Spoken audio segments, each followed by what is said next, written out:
கோடியை மத்திய அரசு கொடுத்தாங்க. எதற்காக தாமதமானதற்கு காரணம், இவர்கள் சொன்னார்கள் மெட்ரோ ரயில் திட்டத்தை பொறுத்தவரை அது மாநில ப்ராஜெக்டா நாம கொடுக்கிறோம். இந்தியா முழுவதுமே மெட்ரோ ப்ராஜெக்ட் என்பது சென்ட்ரல் ப்ராஜெக்ட். இங்க மட்டும்தான் நாங்க மாநில ப்ராஜெக்டாக எங்களுடைய மாநில நிதியில நாங்க நடத்திக்கிறோம். அவர்களால் ஒரு ஆண்டல்ல, 2 ஆண்டல்ல, 3 ஆண்டு நடத்த முடியாத காரணத்துல பாரதிய ஜனதா கட்சி சார்பாக நாம் பாரத பிரதமருக்கு கடிதம் எழுதியிருந்தோம்.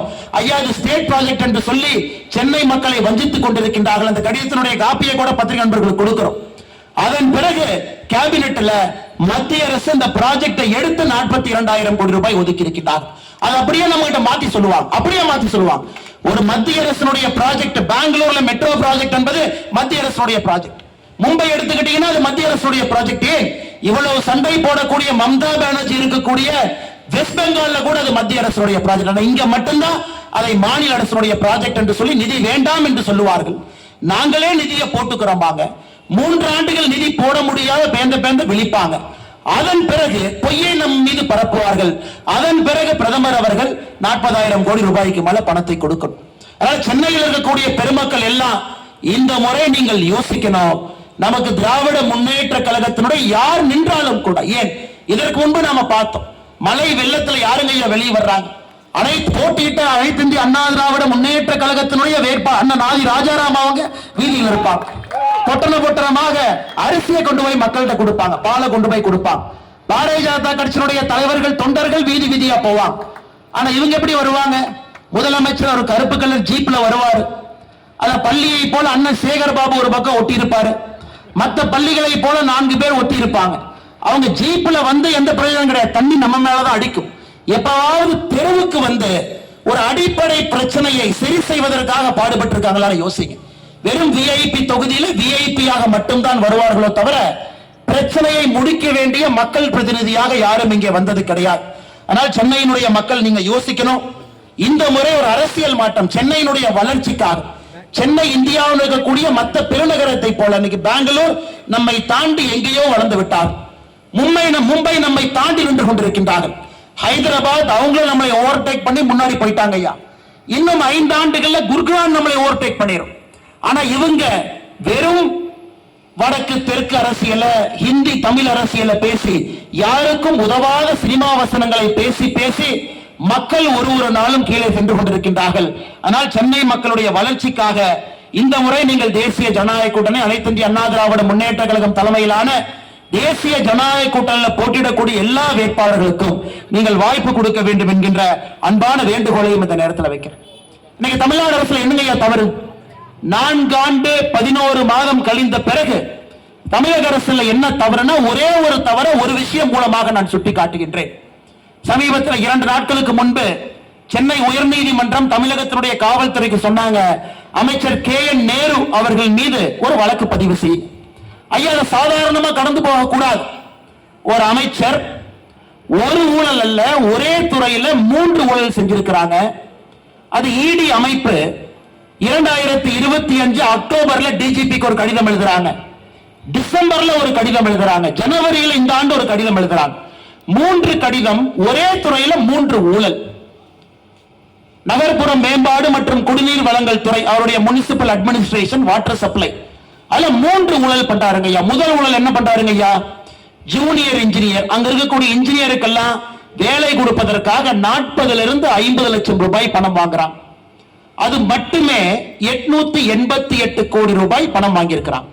அது முதல் ஊழல். பணம் வாங்கி டிஎன்பிஎஸ்சி மூலமாக இன்ஜினியர் கொடுக்கக்கூடிய வேலையை இவங்க வீட்டுல 4 புரோக்கர் உட்கார்ந்து முடிவு செய்யறாங்க யாருக்கு வேலை கொடுக்கணும். 40 to 50 லட்சம். இரண்டாவது, குடிநீர் வழங்கல் துறை, நகர்ப்புற நிர்வாக துறையில் இருக்கக்கூடிய டெண்டருக்கெல்லாம் 7.5 to 15% கமிஷன். அதுல 1020 கோடி ரூபாய், 1020 கோடி ரூபாய்.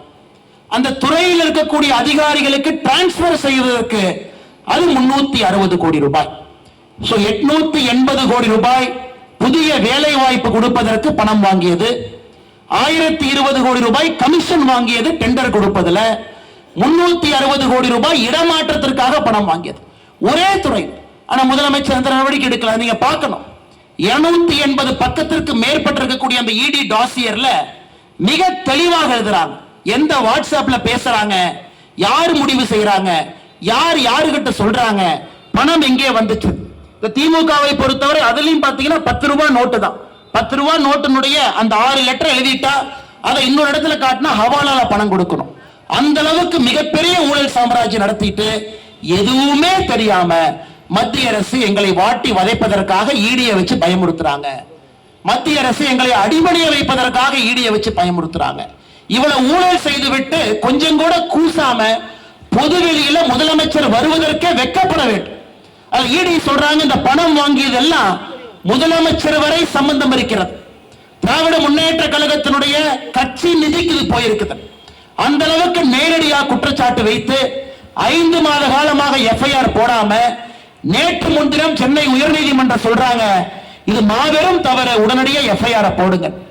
அன்பு சொந்தங்களே, ஒரே ஒரு துறையினுடைய ஒரே ஒரு அமைச்சரையை மட்டும் சான்றாக உங்களுக்கு சொல்லுகின்றேன். இதெல்லாம் யாருக்கு பாதிக்கும்? உங்க குழந்தைகளை பாதிக்கும். நேர்மையாக படித்து அரசு துறையில நம்ம பரீட்சை எழுதுனா யாரோ சரியான நபர் நம்ம பேப்பரை படிப்பாங்க, சரியான நபர் இன்டர்வியூ கூப்பிடுவாங்க, நமக்கு சரியான முறையில வேலை கொடுப்பாங்கன்னு எத்தனை லட்சம் இளைஞர்கள் எக்ஸாம் எழுதுறாங்க பாருங்க ஐயா. ஏன் தமிழக வரலாற்றுல முதலாக ஒரு குரூப் 2 பரீட்சையை ரத்து பண்ணது இந்த கேடுகட்ட திராவிட முன்னேற்ற கழக அரசு. 2 வாரத்துக்கு முன்னாடி ஞாயிற்றுக்கிழமை சுதந்திரத்திற்கு பிறகு தமிழகத்துல குரூப் 2 பரீட்சையை நம்ம நிறுத்தி வச்சதே கிடையாதுங்க ஐயா. பல ஆட்சிகள் வந்திருக்கின்றார்கள், பல ஆட்சிகள் சென்றிருக்கின்றார். ஒரு குரூப் 2 பரீட்சை நடத்த முடியும். நடத்திய பரீட்சையிலும் கூட உங்களை அப்ப யாரை பாதிக்குது? உங்க குழந்தைய பாதிக்குது. அரசை பொறுத்தவரை நேர்மையா இருக்கணும் ஐயா. அரசை பொறுத்தவரை அரசு பொய் சொல்லக்கூடாது, அரசு பொய் சொல்லக்கூடாது. இங்க இருக்கக்கூடிய தமிழ்நாடு பப்ளிக் சர்வீஸ் கமிஷனே பொய் சொல்லுதுன்னா இங்க இருக்கக்கூடிய இளைஞர்கள் எங்க போவாங்க? எங்க போவாங்க? யாரின் மீது நம்பிக்கை வைப்பாங்க?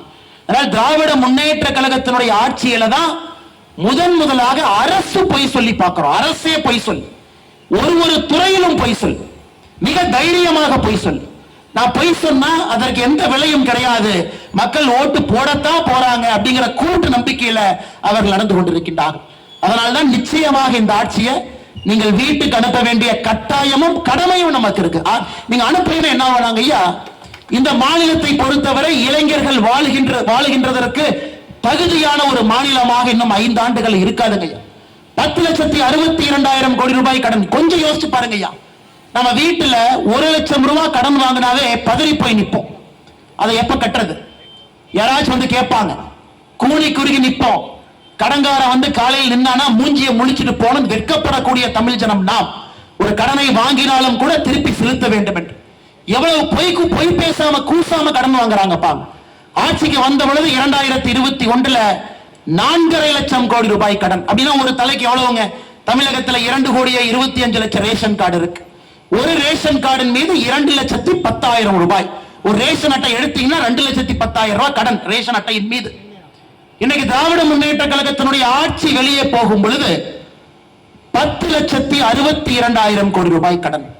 ஐயா, சுதந்திரம் எப்பங்க ஐயா வாங்கணும்? 1947 வாங்கணும். அரசியலமைப்பு சட்டம் 1950. முதல் தேர்தல் 1951-52. முதல் ஆட்சி அப்புறமே கணக்கு போடுது. அங்கே இருந்து 2021 வரை 4.5 லட்சம் கோடி கடன். ஆனா இந்த 5 ஆண்டுகள்ல 10,62,000 கோடி கடன். அப்ப எவ்வளவு வாங்கியிருக்கிறாங்க ஐயா? 6 லட்சம் கோடி ரூபாய் கடன் வாங்கியிருக்கிறாங்க. சராசரியாக எவ்வளவு வாங்கியிருக்கின்றார்கள்? ஒரு ஆண்டுக்கு 1,20,000 கோடி ரூபாய் வாங்கியிருக்கிறாங்க. இன்னைக்கு இருக்கக்கூடிய ரேஷன் அட்டையின் மீது 4,82,000 ரூபாய் ஒரு ரேஷன் அட்டையின் மீது கடன். அடுத்து யார் ஆட்சிக்கு வந்தாலும் மிகப்பெரிய கஷ்டத்தை அந்த ஆட்சியாளர்கள் அனுபவிக்க போறாங்க. 10,62,000 கோடி கடனை ஒரு முதலமைச்சர் வந்து அந்த நாற்காலியில் அமர்ந்து வருடத்திற்கு 80,000 கோடி ரூபாய் அந்த கடனுக்கு வட்டி கட்டி அந்த கடனை திருப்பி கட்டி டாஸ்மார்க்கில் 55,000 கோடி வரக்கூடிய வருமானம் அதையும் சரி பண்ணி எப்படி ஒரு ஆட்சி நடத்த முடியும்? இந்த 5 ஆண்டுகள்ல 20 ஆண்டு காலம் பின்னாடி தமிழ்நாடு எடுத்துட்டு போயிருக்கிறாங்க ஐயா. 20 ஆண்டு காலம் பின்னாடி. வரலாறு மன்னிப்பது மட்டுமல்ல, தாய்மார்கள் மன்னிக்க கூடாது. எந்த காரணத்திற்கும் கூட தாய்மார்கள் ஏன் மன்னிக்க கூடாதுனாங்க ஐயா? இந்தியாவில் எந்த மாநிலமும் 8 லட்சம் கோடி அப்படிங்கிற கடனையே தாண்டல. தமிழ்நாடு இன்னைக்கு 10,62,000 கோடி கடன். ஒரு ரேஷன் அட்டையின் மீது நான் ஏற்கனவே சொன்னது போல 4,82,000 ரூபாய். இன்னைக்கு பாக்குற திமுக காரங்க இதே பகுதியில் சேப்பாக்கம் பகுதியில் வீடு வீடா போயிட்டு இருக்கிறாங்க. இந்த மாநில அரசு ஃப்ராடு பண்ணி திமுக கட்சிக்காரங்கிட்ட லிஸ்ட் கொடுத்துட்டாங்க. நீங்க சிந்தாதிரிப்பேட்டை போறீங்களா, இந்த பெண்களுக்கெல்லாம் 5000 ரூபாய் கொடுத்துருக்க, நீ போய் ஸ்டிக்கர் ஒட்டிக்கணும். இன்னைக்கு திமுக நண்பர்கள் என்ன பண்றாங்கன்னா, வீடு வீடா போய் அம்மா 5000 வந்துச்சா, ஏதோ இவர் ரிசர்வ் பேங்க்ல உட்கார்ந்து பிரிண்ட் அடிச்ச மாதிரி 5000 வந்துச்சா, 5000 வந்துச்சா, அடுத்ததாவது வேணுமான்னு கேளுங்க, அடுத்து வேணுமா, பையனுக்கு வேலை வேணுமா, அதை ஃபில் பண்ணி கொடுங்க. எவ்வளவு பெரிய ஃப்ராடு பாரு. அருமை சொந்தங்களே, சரி, திராவிட முன்னேற்ற கழகத்தினுடைய ஆட்சியில கடந்த 32 மாசத்துல நம்முடைய தாய்மார்களுக்கு 1000 ரூபாய் கொடுக்குறீங்க. ஒரு கணக்கு வச்சுக்கலாம். 32 மாசத்திற்கு மாசத்துக்கு 1000 32,000. பொங்கல் தொகுப்பு எவ்வளவு கொடுத்திருக்கிறீங்க? ஒரு முறை 3000, இந்த முறை 2 பொங்கலுக்கு 1000. 5 பொங்கல்ல 2 பொங்கலுக்கு பணம் கொடுக்கல, 3 பொங்கலுக்கு கொடுத்த பணம் 5000. பெண்களுக்கு 1000 ரூபாய் 32 மாசம் கொடுத்தீங்க, அதுல 28 மாசம் கொடுக்கல. 32,000 5000 ரெண்டையும் சேர்த்துனீங்கன்னா 37,000. 37,000 ரூபாய் ஐயா நம்முடைய தாய்மார்கள் வங்கி கணக்குக்கு வந்திருக்கு. பொங்கல் தொகுப்பு மாசம் 1000 ரூபாய். 5 ஆண்டுகள்ல எத்தனை நாள் இருக்கு? 1825 நாள். அப்ப நான் 37,000 1825 வகுத்து பார்க்கிறேன். ஒரு நாளைக்கு உங்களுக்கு 20 ரூபாய் வந்திருக்கு. 20 ரூபாய். 1825 நாள் ஆட்சியில் இருக்கக்கூடிய திராவிட முன்னேற்ற கழகம் ஒரு நாளைக்கு உங்களுக்கு 20 ரூபாய் கொடுத்ததாக கணக்கு தான். 1825 நாள் 37,000. ஆனா எவ்வளவு கடனை ஏற்றிருக்காங்க? 2,10,000 ரூபாய் ரேஷன் கார்டின் மீது இருந்தது, 4,82,000 ஏத்தி இருக்கிறாங்க. எவ்வளவு ஏற்றிருக்காங்க ஐயா? 2,72,000 ரூபாய் ஒரு ரேஷன் கார்டின் மீது கடனை ஏற்றி இருக்கிறாங்க. கொடுத்தது 37,000, ஏத்தன கடன் 2,72,000, கொடுத்தது 20 ரூபாய், எடுத்தது 150 ரூபாய். இத வந்து திராவிட மாடல் அரசு சொல்றதுங்களா, ஃப்ராடு மாடல் அரசு சொல்றதா? நீங்களே சொல்லுங்க, நீங்களே சொல்லுங்க. 1825 நாள்ல 20 ரூபாய் கொடுத்து விட்டு மொத்த கடனை 2,72,000 உயர்த்தி, அந்த 2,72,000 அதே 1825 போட்டா ஒரு நாளைக்கு 150 ரூபாய்ங்க ஐயா. 150 ரூபாய் தினமும் ஒரு ரேஷன் அட்டையின் மீது கடனை ஏற்றி கொடுத்தது 20. அப்ப 130 ரூபாய் உங்ககிட்ட இருந்து அட்டையை போட்டிருக்காங்க. அதனால்தான் இதை ஃப்ராடு மாடல் அரசு என்று சொன்னால் மட்டும்தான் இது சரியாக இருக்கும். அதனால எந்த விதமான மாயாஜாலத்துக்கு நீங்க நம்பிடாதீங்க. எப்பவுமே இத வந்து சைக்காலஜில சொல்லுவாங்க, 5 வருஷம் கஷ்டப்பட்டுக்கிட்டே இருப்போம், 5வது வருஷத்துல கடைசி வாரத்துல ஏதாவது ஒரு நல்லது நடந்ததுன்னா நாம் அந்த 4.5 வருஷத்தினுடைய துன்பங்களை மறந்துடுவோம். இந்த முறை இது போல் நடக்க கூடாதுங்க. 5,000 ரூபாய் கொடுத்தாங்க, இப்ப கொடுத்தாங்க, அதன் பிறகு 2,000 உயர்த்துவதாக சொல்லி இருக்கின்றார்கள். இது வாய்ப்பேச்சாக செய்திருக்கின்றார்கள், உங்கள் எல்லோருக்குமே தெரியும். அதனால் தாய்மார்கள் நீங்க தெளிவா இருக்கும். அடுத்த ஆட்சிக்கு யார் வரலாம்? நிறைய பேர் இருக்கிறாங்க. நமக்கு எந்த கட்சியின் மீது யாருக்கு தனிப்பட்ட சண்டை இல்லைங்க. நமக்கும் திரு விஜய் அவர்களுக்கும் வாய்க்கால் சண்டை இல்ல, நமக்கும் அண்ணன் சீமான் அவர்களுக்கும் சொத்து பிரச்சனை இல்ல, மேடையில் இருக்கிறவங்களுக்கு எல்லாம். நான் கேட்பது, அடுத்து ஆட்சியில் இருக்கிறவங்க எப்படி இருக்கணும்? ஆட்சியில் இருப்பவர்கள் ஆள தகுதியானவர்கள் ஆட்சிக்கு வரணும். அந்த பொறுமை இருக்கணும், மக்களுடைய பிரச்சனையை தெரிஞ்சிருக்கணும், அடிப்படையில் அந்த கட்சிக்கான கட்டமைப்பு இருக்கணும். ஒரு முதலமைச்சர் நாற்காலில் உட்கார்றாங்கன்னா, ஐயா சேப்பாக்கம், ஐயா சிந்தாதிரிப்பேட்டைனா, ஓ இதுதான் சிந்தாதிரிப்பேட்டையில பிரச்சனையா? அதனாலதான் கர்ம வீரர் காமராஜர் ஐயாவை பற்றி சொல்லுவார்கள், ஆட்சிக்கு வருவதற்கு முன்பே தமிழகத்தை 2 முறை நடந்தவர் என்று சொல்வார்கள். ஆட்சிக்கு வருவதற்கு முன்பே காமராஜர் ஐயா 2 முறை தமிழ்நாட்டை சுற்றி பார்த்துட்டார். அதாவது முதலமைச்சருடைய நாற்காலிக்கு ஒரு கோப்பை போச்சுன்னா, ஒரு ஃபைல் போகுதுன்னா, ஒரு கோப்பு போகுதுன்னா, அந்த ஃபைல பார்த்தோன்னே அவர்களுக்கு தெரியும் அந்த பகுதியில் யார் இருப்பாங்க, பாலத்தை இப்படி கட்டினா என்ன பிரச்சனை வரும். ஒரு முதலமைச்சருக்கு அந்த அளவுக்கு தெரிந்திருந்தால் மட்டும்தான் அகண்ட நிலப்பரப்பாக இருக்கக்கூடிய நம்முடைய தமிழகத்தை, 8.5 கோடி மக்கள் இருக்கக்கூடிய இந்த நிலப்பரப்பை ஆள்வதற்கு அந்த முதலமைச்சருக்கு தகுதி அந்த நாற்காலியில் இருந்து தெரிந்திருக்க வேண்டும். அதனாலதான் நான் யார் மீதும் தனிப்பட்ட விமர்சனமோ குற்றச்சாட்டோ வைக்கல. ஆனா இன்னைக்கு முதலமைச்சர் வேட்பாளராக இருக்கக்கூடிய எத்தனை பேர் வீட்டை விட்டு முதல்ல வெளியே வந்திருக்கின்றார், தெருவுக்கு இறங்கி இருக்கிறார். ஒரு தெருவனுடைய பிரச்சனை அவர்களுக்கு தெரியும். ஒரு மீனவர் குப்பம் என்று சொன்னால் எத்தனை மீனவர் குப்பத்துக்கு போய் உட்கார்ந்து மீனவ நண்பர்களோடு உணவு அருந்தி இருக்கிறார். இந்த சாலையை பழுது பார்க்கணும், இங்கே பாலத்தை போடணும், இங்க மாத்தணுங்க ஐயா, மெட்ரோ ஜங்ஷனை மாத்தணும்னா முதலமைச்சருக்கு தெரியலனா அதிகாரிகள் தான் ஆட்சி செய்வார்கள். தமிழகத்தில் நீங்க நல்லா யோசிச்சு பாருங்க, இன்னைக்கு ஆள தகுதியானவர்கள் யார்? இன்னைக்கு யார் இருக்கா? ஆள்வதற்கு யாருகிட்ட கட்டமைப்பு இருக்கு? யார் வந்தால் மக்களுடைய பிரச்சனையை சரி செய்வார்கள் என்று நீங்கள் வாக்களிக்க வேண்டும். இல்லாட்டி என்ன ஆகுனாங்க ஐயா, பேய் வேண்டான்னு பிசாச கல்யாணம் பண்ண மாதிரி ஆயிரும். எனக்கு பேய் வேண்டாம், திராவிட முன்னேற்ற கழகத்தினுடைய ஆட்சி பேய் வேண்டாம் என்று சொல்லி மாற்றத்திற்காக ஓட்டு போறேன் பிசாச போய் கல்யாணம் பண்ணிடக்கூடாது. மறுபடியும் சொல்லுகின்றேன், யார் மீதும் நாம் குற்றச்சாட்டு வரல, தகுதிப்படுத்திக்கிட்டு வாங்க, யாரையும் வேண்டாம் என்று சொல்லு. அரசியல் என்பது 5 ஆண்டு 10 ஆண்டு 15 ஆண்டு கீழே மக்களோடு மக்களாக நின்று வேறையோடு வேறையாக நின்று அவமானப்பட்டு அடிபட்டு ரத்தம் சிந்தி அதில் ஒரு தலைவன் முளைத்து மேலே வருகின்றான் இல்லைங்களா, அந்த தலைவன் இந்த மக்களை ஆளுவதற்கான தகுதி அந்த தலைவனுக்கு இருக்கும்.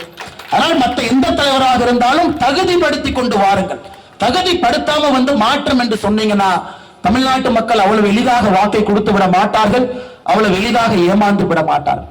அதனால்தான் அருமை சொந்தங்களே, இந்த ஃப்ராடு மாடல் ஆட்சி நமக்கு வேண்டாம், இது தூக்கி எறியப்பட வேண்டும். இன்னைக்கு நீங்க பாருங்க, இன்னைக்கு என்ன நடக்குது. உதயநிதி ஸ்டாலின் இன்னைக்கு காலையில கோயம்புத்தூர் பொள்ளாச்சி பக்கத்துல இருந்தாங்க ஐயா, அங்கே உதயநிதி ஸ்டாலின் அவர்களை பார்த்தேன். அவருடைய மீட்டிங் அங்க நடந்துகிட்டு இருக்கு. திரு மு க ஸ்டாலின் அவர்கள் அவங்கள ஒரு பக்கம் சுத்திக்கிட்டு இருக்கிறாங்க. திடீர்னு திமுகவின் மீது ஹிந்து விரோத ஆட்சி என்று சொல்லிவிடுவார்கள் என்று துர்காமாவும் கோயிலும் அவங்கள ஒரு பக்கம் சுத்திக்கிட்டு இருக்கிறாங்க. இன்னைக்கு சபரீசன் மருமகன் இந்த பெண் டி-ஷர்ட்டை போட்டுட்டு அவர் ஒரு பக்கம் சுத்துறாரு, அவர்தான் ஸ்ட்ராட்டஜி போடுறாரு. இதைத்தான் நாம் குடும்ப ஆட்சி என்று சொல்லுகின்றோம். ஒரு குடும்பத்தினுடைய மொத்த பிடியில தமிழ்நாடு இருக்குது. ஒரு தொழில் ஆரம்பிக்கணுமா, அவங்களுக்கு தெரிஞ்ச ஆடிட்டரை போய் அண்ணா நகர்ல பார்க்கணும். இல்ல ஒரு முதலீடை கொண்டு வரணுமா, சபரீசனை போய் பார்க்கணும். இல்ல நான் யாருக்கும் பிரச்சனை இல்லாம தொழில் பண்ணுமா, உதயநிதி ஸ்டாலினோடு நண்பராக இருக்கணும்.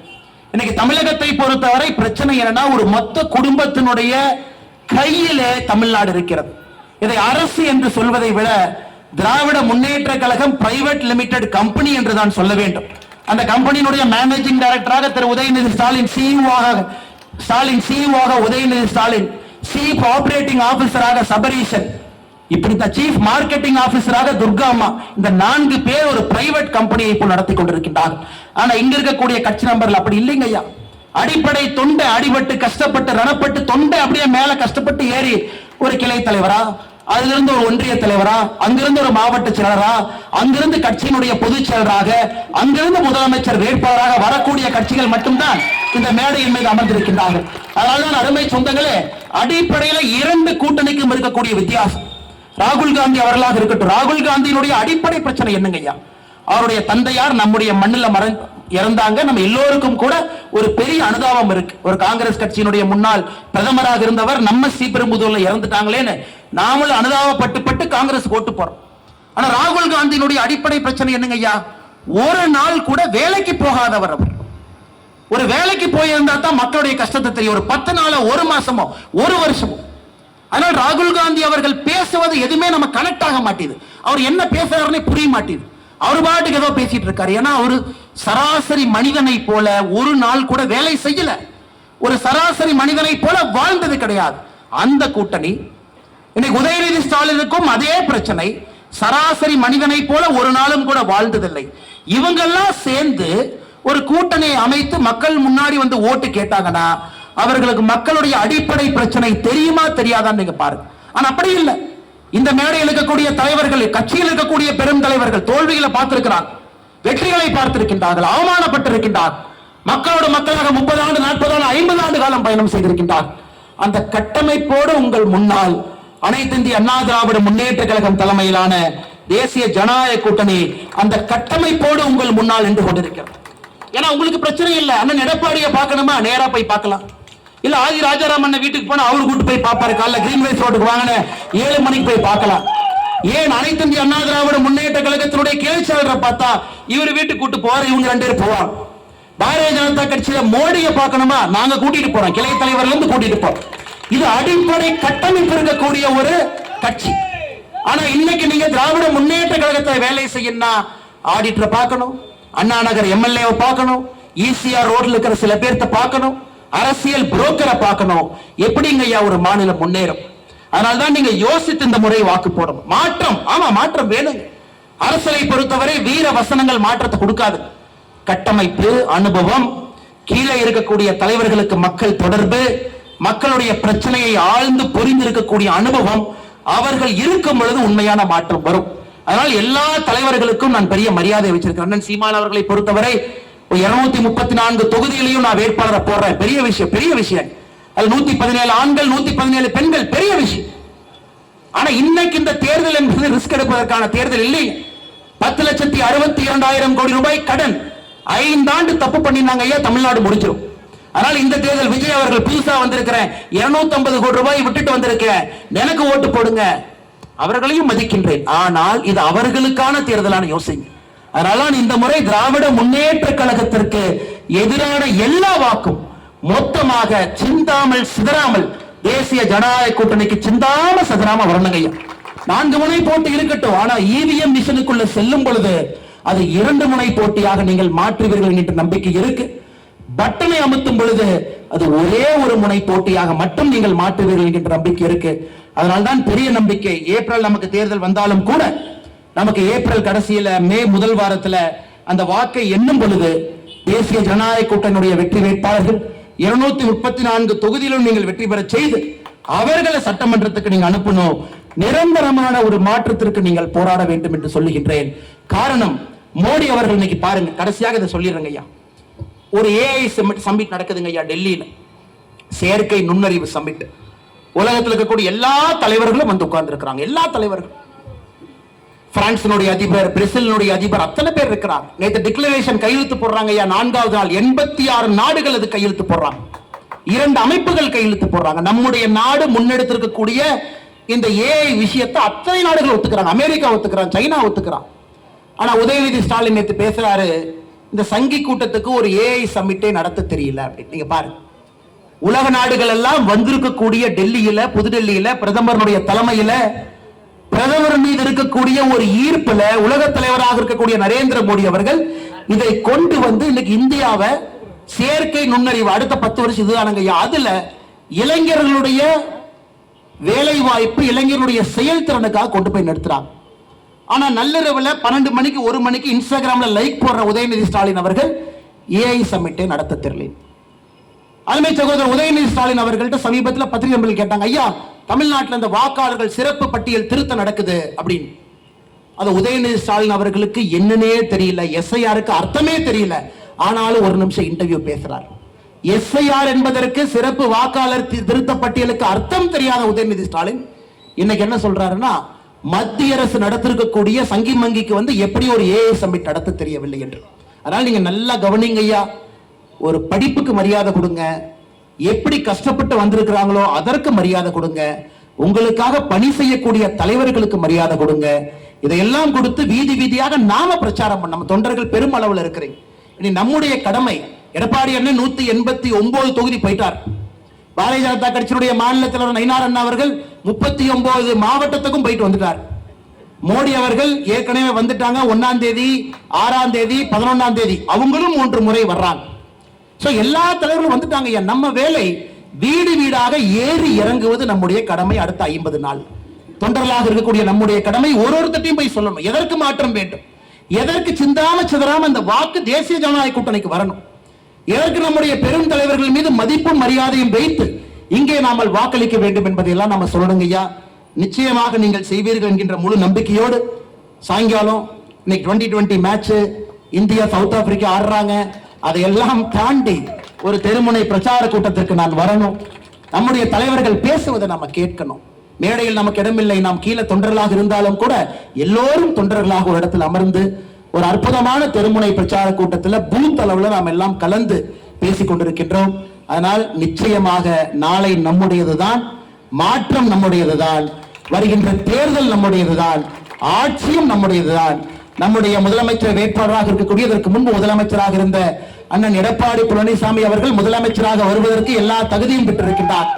அவர் பின்னால் நிற்க வேண்டிய கட்டாயமும் கடமையும் இந்த நேரத்தில் நமக்கு இருக்கு. காரணம், தனித்தனியாக ஓட்டு போட்டாலும் கூட இந்தியாவை பொறுத்தவரை யார் முதலமைச்சர் யார் பிரதமர் என்று பார்த்து ஓட்டு போடக்கூடிய பழக்கம் நமக்கு இருக்கு.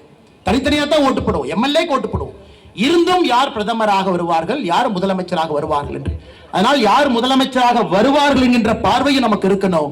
யார் நம்முடைய தொகுதியில எம்எல்ஏக்களாக வருவார்கள் என்கின்ற பார்வை இருக்கணும். அதனால எம்எல்ஏக்களாக நம்முடைய தேசிய ஜனநாயக கூட்டணி எல்லோரும் வரணும்.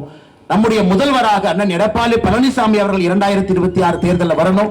அதற்கு நாம் எல்லோரும் சேர்ந்து கடுமையாக உழைப்போம் என்று சொல்லி இந்த அற்புதமான தெருமுறை பிரச்சார கூட்டத்தை நடத்தி கொண்டிருக்கக்கூடிய பாரதிய ஜனதா கட்சியினுடைய எல்லா அன்பு சொந்தங்களுக்கும், அதே நேரத்தில் மேடையின் மீது இருக்கக்கூடிய தேசிய ஜனநாயக கூட்டணியுடைய எல்லா அன்பு தலைவர்களுக்கும் நேரம் கொடுத்து இங்கே வந்ததற்கும், குறிப்பாக நம்முடைய பொதுமக்கள், பத்திரிகை நண்பர்கள், இந்த பகுதியினுடைய எல்லா சாதாரண மக்கள் வந்திருக்கிறாங்க. ஆட்டோ டிரைவர் அண்ணன், கடை வைக்கிறவங்க, கடையெல்லாம் நிறுத்திட்டு எல்லோரும் வந்திருக்கின்றார்கள். உங்களுடைய பாதத்தை தொட்டு வணங்கி என்னுடைய நன்றியை உரித்தாக்கிக் கொள்கின்றேன். நன்றி, வணக்கம். பாரத் மாதா கி ஜெய்.